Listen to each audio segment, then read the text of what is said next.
그 오순절날 성령이 임했더니 그 기다리면서 기도하는 사람들에게 성령이 임했습니다. 성령은 기다리고 간구하고 사모하는 사람들에게 하나님은 부어주십니다. 여러분들이 그러니까 성령 충만하게 받고 하나님의 뜻을 알고 싶습니까? 그렇다면 여러분들이 사모하면서 교회에 나와 기도해야 합니다. 기도하면 하나님께서 성령을 부으사 하나님의 놀라운 비밀을 여러분에게 알게 해 주신다는 것입니다.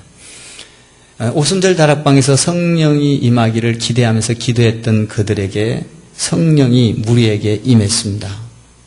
어떻게 임했습니까? 불처럼 임했습니다.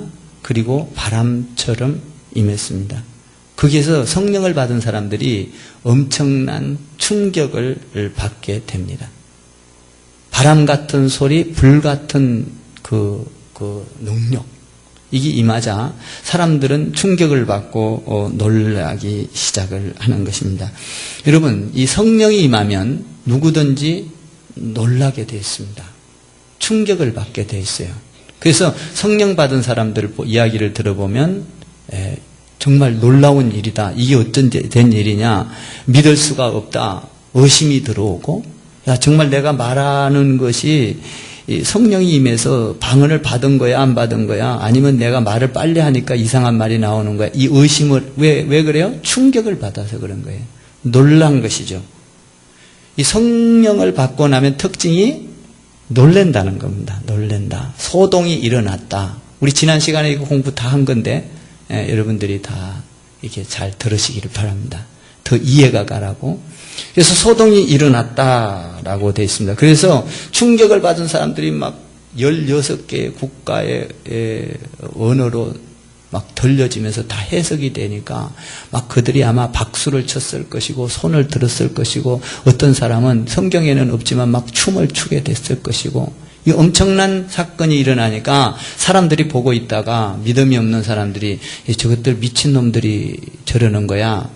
저들 술 처먹었나 봐. 이렇게 말을 했습니다.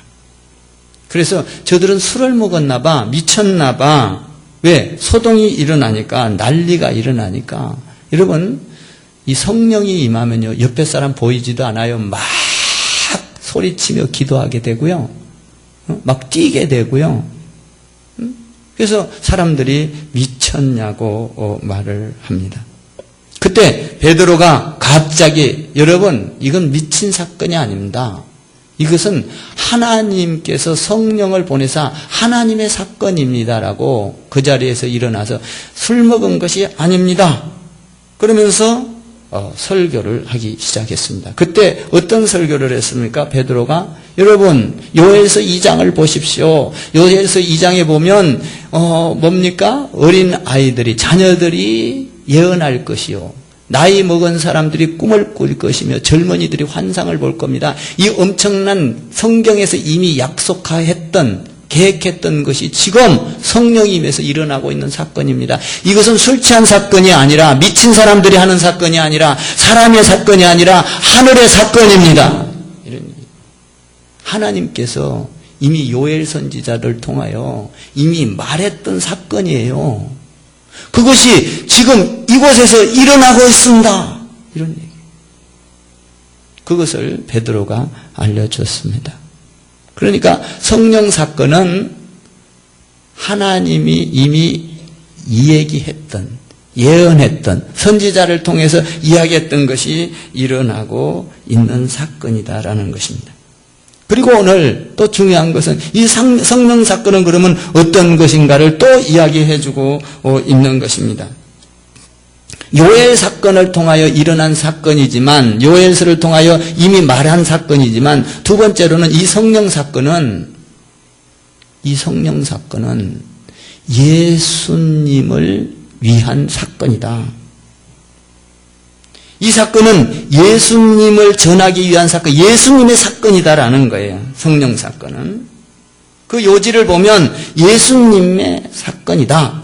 이겁니다. 그래서 오늘 베드로는 22절에서 그렇게 말합니다. 22절을 한번 보십시오. 22절 시작. 이스라엘 사람들아 이 말을 들으라. 너희도 아는 바와 같이 하나님께서 나사렛 예수로 큰 권능과 기사와 표적을 너희 가운데서 베푸사 너희 앞에서 그를 정언하셨느니라. 여기 보면 이 성령 사건은 예수 사건이다. 이런 얘기예요. 첫 번째로 뭐예요? 예수 그리스도께서 기사와 능력과 표적을 나타냈다라는 것입니다. 성령이 임하면 이것을 알게 된다. 여러분, 성령이 임하면 예수님이 어떤 일을 했는지가 이해가 되기 시작합니다. 그러니까 능력이 나타난 이 사건은 성령이 임해서 너희가 알지 않느냐? 예수님이 어떻게 했는지 성령이 임하면 너희가 이것을 알게 될 것이다. 권능과 기사와 표적이 일어났다라는 것입니다. 여러분, 예수님은 능력이 있습니다. 안전뱅이를 일으켰습니다. 죽은 자를 살렸습니다. 소경을 보게 했습니다. 이 기먼 자를, 기가 먹은 자를 듣게 했습니다. 바다를 잠잠케 했습니다. 오병이어의 기적을 일으켰습니다. 물 위를 걸어갔습니다. 여러분, 성령이 임하면 이런 사건들이 이해가 되고 믿어진다는 거예요. 여러분, 성령 사건입니다. 이거는 여러분들이 예수님이 있을 때 오병이어의 기적이 일어난 것을 봤지 않습니까? 여러분들이 예수님이 물 위를 걸어간 사건을 봤지 않습니까? 죽은 자를 살린 것을 봤지 않습니까? 예수님은 이런 능력이 있는 분입니다. 여러분, 성령이 임하면 예수님의 사건이 내 사건으로 받아들이기 시작. 믿어지기 시작한다는 거예요. 믿어진다. 이거는 성령이 오늘 임하여 이 예수를 이야기하고 있는 것이다. 두 번째로는 23절에 잘 기록이 되어 있습니다. 23절 두 번째로 어떤 것을 말하고 있으면 성령이 임하니까 23절 시작.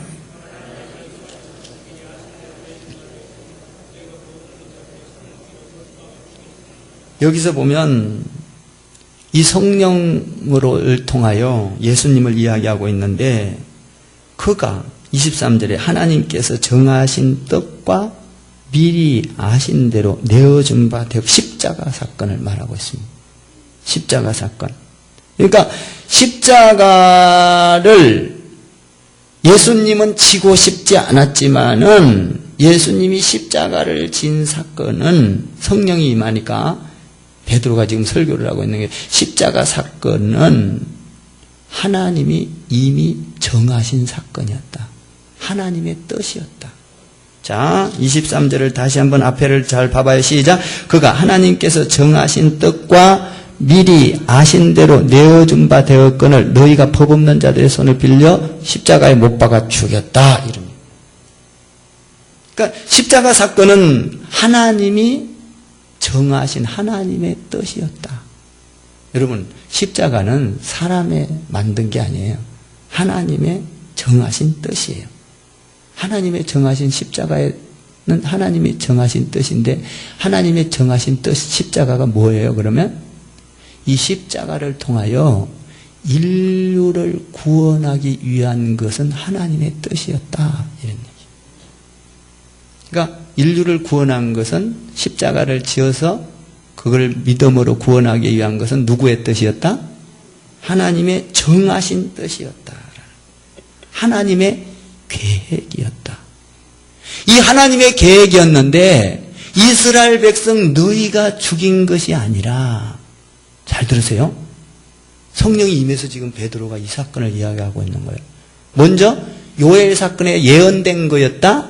그리고 지금 이 성령이 임하니까 십자가 사건은 하나님의 계획이었다. 온 인류를 구원하기 위한 것이 하나님의 계획이었는데 너희가 죽인 것이 아니라 너희가 법 없는 자들의 손을 빌려, 다시 말하면 이방인들, 로마인들을 빌려 빌라도를 통하여 십자가에 죽게 만들었다.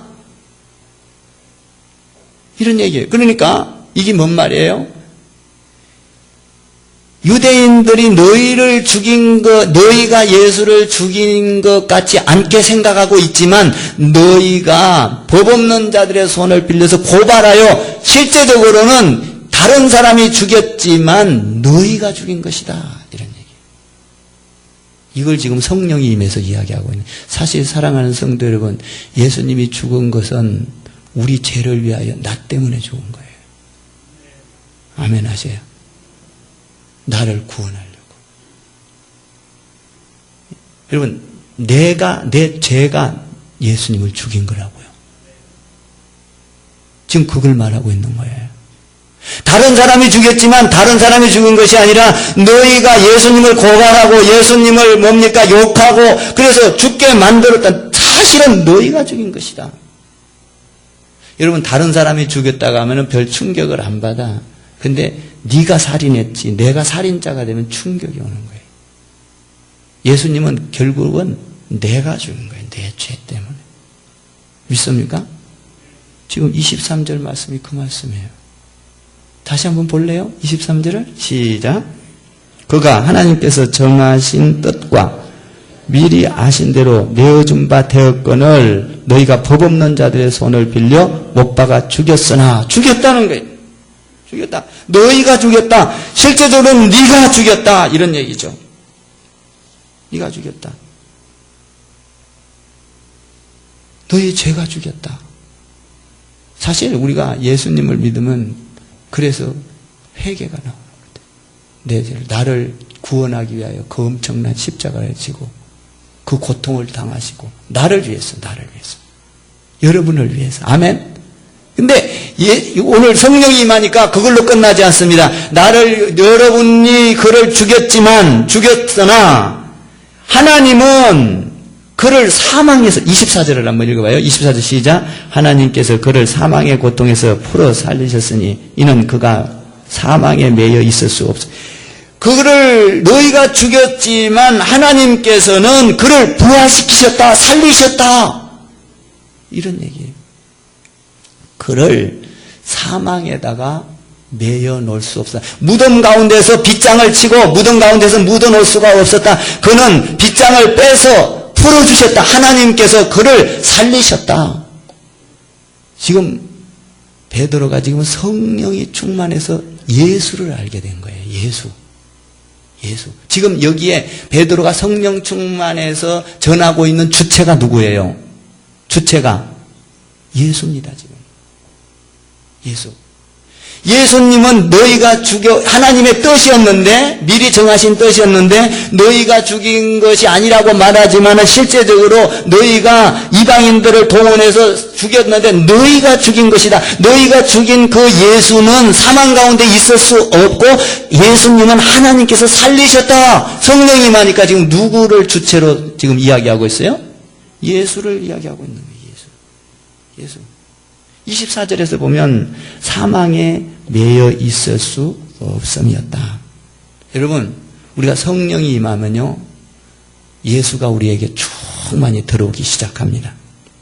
그래서 성령이 임하고 나면요, 마귀에게 매여 있을 수 없습니다. 사탄에게 매여 있을 수 없습니다.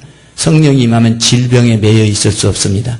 성령이 임하면 가난에 매여 있을 수 없습니다. 성령이 임하면 이런 거에 매여 있을 수 없느니라. 여러분들이 가난이 부활되어서 부하게 될 줄 믿습니다. 질병이 고통 가운데서 치료받고 일어나게 될 줄 믿습니다. 매여 있을 수 없습니다. 성령이 임하면. 그러니까 성령이 임하면 매여 있을 수 없다고 마귀를 물리치고 질병을 물리치고 저주를 물리치고 사망을 물리칠 수 있는 능력이 생기는 거예요. 지금 이걸 이야기하고 있잖아요. 지금 베드로가 성령이 충만해가지고 지금 성령 하나님이 시키는 대로 지금 설교를 하고 있는 거예요. 요엘서가 들어오고 예수가 들어오고, 그러니까 성령이 들어오면 예언된 하나님의 말씀이 들어오고, 그 다음에 성령이 충만하면 예수가 나한테, 예수가 주체가 되는 거예요. 주체가. 그러니까 성령은 하나님의 뜻을 가리키는 예수를 밝히 알게 하는 것이죠. 성령의 주체는 예수님이셔요. 오늘 예수를 이야기하고 있는, 성령이 임하자 예수는 이런 분입니다, 이렇게 이야기를 하고 있는 거예요. 그러니까 우리가 성령이 충만해서 예수 그리스도 안에서 세례를 받고 구원을 받았다는 건 뭐예요? 예수님 안에서, 예수 안에서 사는 삶을 말합니다. 그러니까 성령 충만한 사람은 예수님 안에서 살고 예수님의 십자가 사건을 내 사건으로 받아들이고 내가 십자가를 지는 것도 기뻐지고, 성령이 충만하다는 건 뭐예요? 보혈의 능력을 의지해서 하나님의 자녀로 살아가는 게 성령이 충만한 거예요. 성령 충만하면 예수님의 사건이 내 사건이 되는 거예요. 오늘 성령 사건은 하나님께서 미리 약속한 것을 말씀했고, 그리고 두 번째로는 예수 그리스도가 주체다라는 것을 말을 했어요. 그리고 나서 세 번째로는 또 중요한 걸 전합니다. 25절부터 28절까지 보면 이제 다윗을 들고 나옵니다. 성령이 임하니까 베드로가 다윗을 들고 나와요. 25절을 한번 읽어보세요. 시작.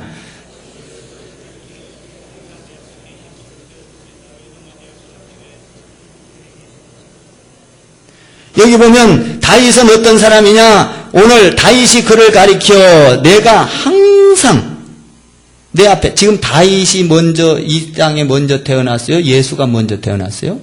다윗이 먼저 태어났잖아요.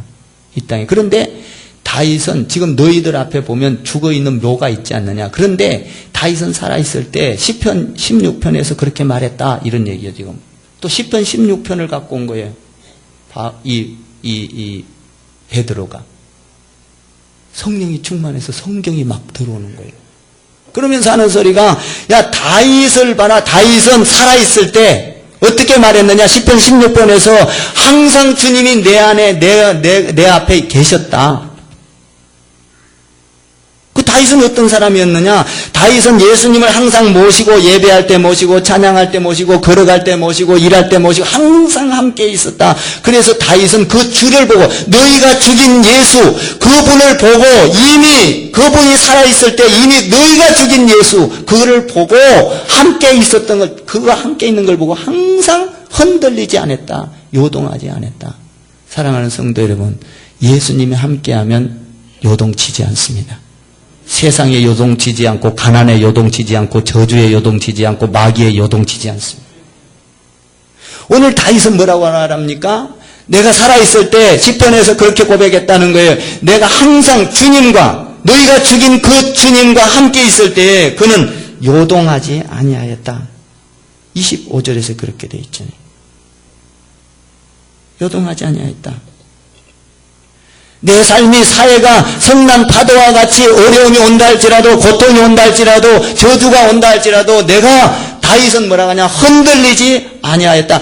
다윗이 그렇게 믿었던 예수, 다윗이 이 땅에 있으면서 다윗이 믿었던 그 예수를 너희가 죽였다, 이런 얘기예요. 이 엄청난 사건이에요. 여러분, 예수님이 십자가에 죽은 건 우리 죄 때문에 죽은 거예요. 네가 죽였다, 이런 것이. 이걸 들으면 충격이 오고, 그래서 죄를 회개하지 않으면 안 되고 견딜 수가 없는 거죠. 그래서 오늘 이 사람들도 여기 보면은 37절에서 마음이 찔려 막 회개의 역사가 일어나잖아요. 지금 성령이 임하니까 예수가 주체가 되어서 다윗을 봐라. 다윗도 요동치 않았다. 그 주님을 보고, 그 영광을 보고, 그 기쁨을 보고, 하나님 우편에 앉아 계신 것을 보고 다윗도 요동하지 아니하였다. 그 주님을 보고 다윗은 어떻게 했느냐? 26절에서 그러므로 이렇게 돼 있어요. 26절 한번 읽어봐요. 시작. 그러므로 내 마음이 기뻐하였고. 됐습니다. 다윗은 항상 마음이 기뻤다. 왜 기뻤냐?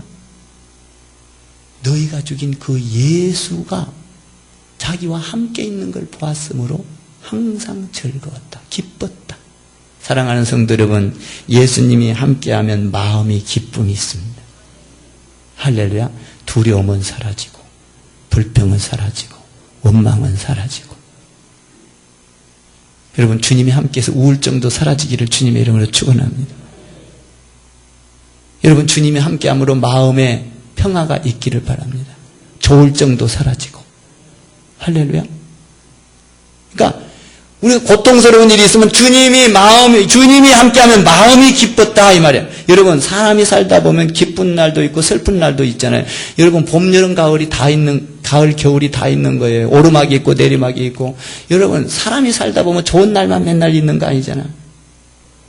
여러분 맨날 좋은 날만 있습니까? 슬픈 날도 있고 울 날도 있고 웃을 날도 있고 오해받을 날도 있고 실수하는 날도 있고 기분 좋은 날도 있고 기분 나쁜 날도 있고 아플 때도 있고 건강할 때도 있고.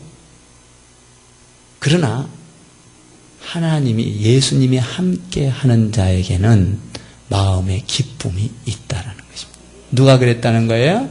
다윗이 그랬다. 이 지금 베드로가 성령이 임하자 다윗을 봐라. 다윗도 옛날에 너희가 있을 때 너희가 죽인 예수가 함께 있는 것을 보고 마음의 기쁨이 있었다. 여호와는 나의 목자시니 내가 부족함이 없으리로다. 여러분 주님이 함께하면 여호와는 나의 목자시니 마음이 기쁨이 있다는 거예요. 마음이 기쁨. 우리가 살다 보면 힘들 때도 있습니다. 고통스러울 때도 있습니다. 그러나 주님이 함께하면, 함께하는 것을 본다면, 성령이 충만해서 주님이 함께한 걸 느낀다면 마음에 뭐가 있다는 거예요? 기뻐하였고, 마음이 기뻐하였고. 두 번째로는 주님이 함께한 걸 지금 이 베드로가 성령임에서 이렇게 전하는 거예요. 그러니까 여러분들이 성령이 충만하면 예수님이 함께 있는 것을 경험하고 마음에 기쁨이 오는 거예요. 할렐루야. 또 두 번째로는 재밌어요. 성경 보면 26절에 혀도 즐거워하였으며 이렇게 돼 있어요.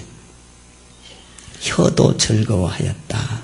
사랑하는 성도 여러분, 나는 여러분들이 주님이 함께 있는 것을 느껴서 혀가 찬양할 수 있기를 바랍니다. 혀가 기도할 수 있기를 바라고 혀가 예배할 수 있기를 바라고 이 혀가 기뻤다. 나는 여러분의 입술에서 저주가 나오지 않기를 바랍니다.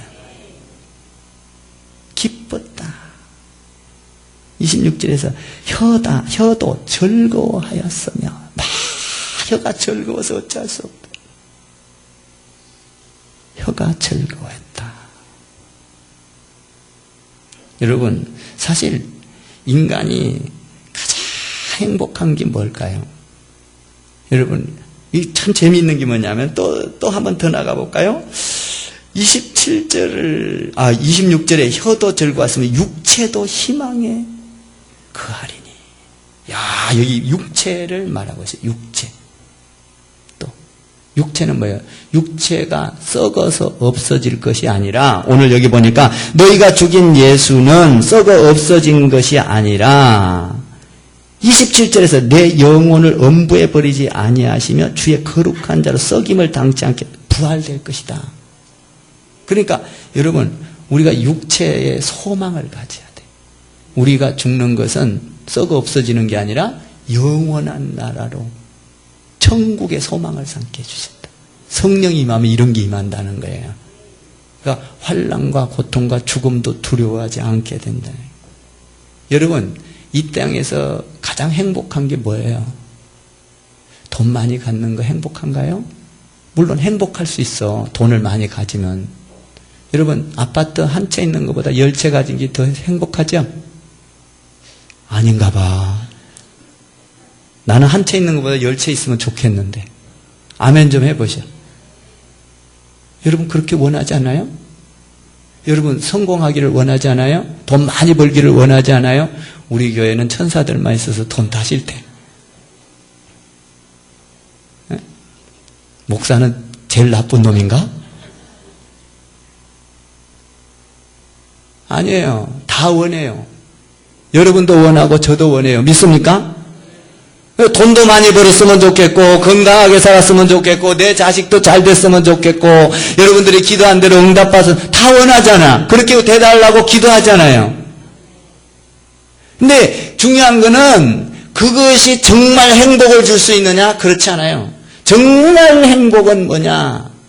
오늘 뭐냐? 주님이 함께할 때 행복이 있습니다. 정말 행복은.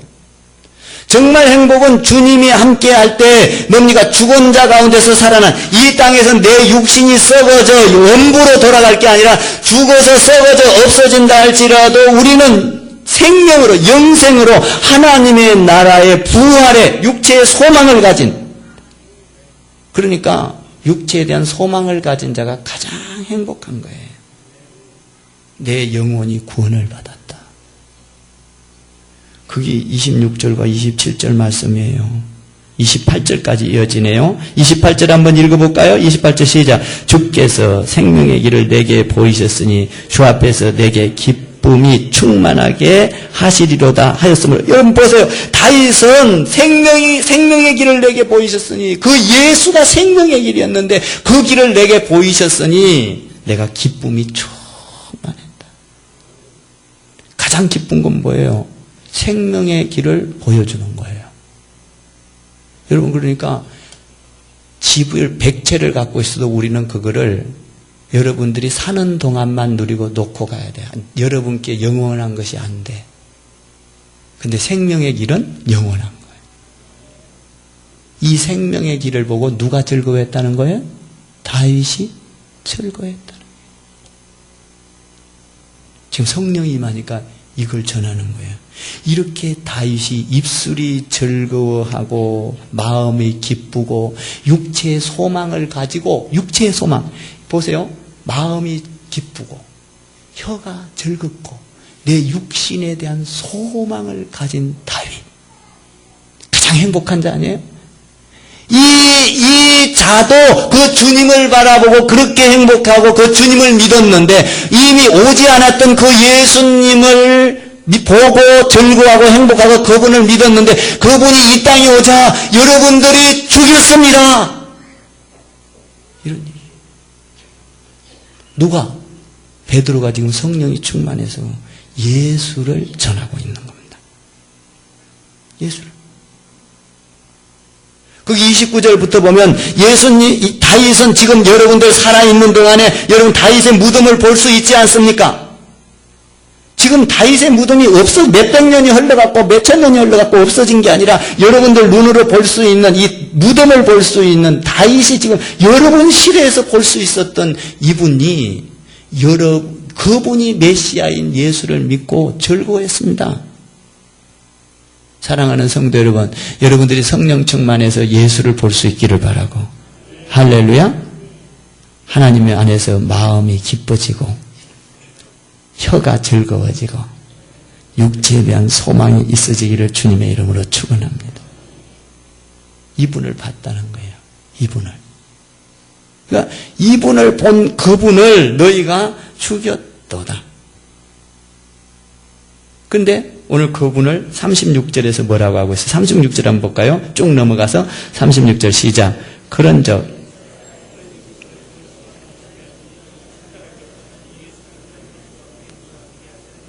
그런즉 이스라엘 온 집은 확실히 알지니, 정확하게 알지니 너희가 십자가에 못 박아, 네가 이제 이렇게 나가잖아요.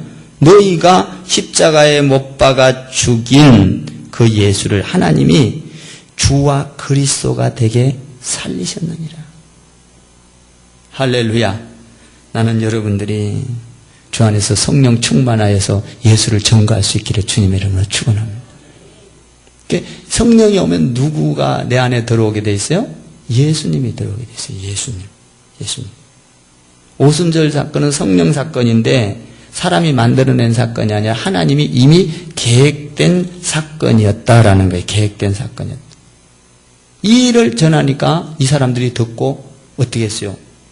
주여 어찌할꼬. 37절 봐봐요. 37절 시작.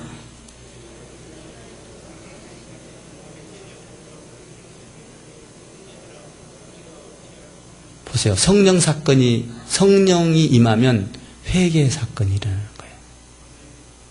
내가 죄인인 걸 깨닫고, 주여, 그러면 나 때문에 우리 주님이 죽어졌는데, 주여, 내가 어찌할꼬. 성령이 임하면 회개가 일어나는 거예요. 회개가. 지금 이들이 지금 회개가 일어나는 거예요. 이 베드로가 지금 성령이 임한 설교를 하고 있는 거예요. 그랬더니, 어찌할꼬. 그렇다면 우리가 죽였는데 그러면 우리는 어떻게 하면 좋습니까? 사랑하는 성도 여러분, 여러분도 성령이 임해서 회개 사건이 일어나게 될 줄 믿습니다. 가슴이 찔려 회개가 일어났다. 그런데 재미있는 게 41절인가요? 41절에 보면요, 여기 보면 회개 사건이 일어나는데 회개하고 세례받은 사람이 3,000명이나, 41절 한번 읽어봐요. 3,000명이나 됐다는. 41절 시작.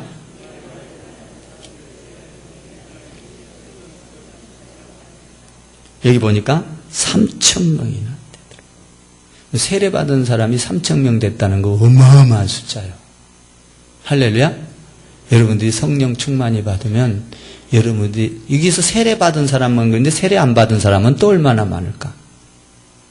여러분 보통 교회에서 세례받으면 세례받은 사람의 숫자가 1년에 몇 명 안 돼요. 우리 교회는 진짜 많은 거예요. 우리 교회는 그냥 세례받고 싶다가 하면 언제든지 주니까. 네?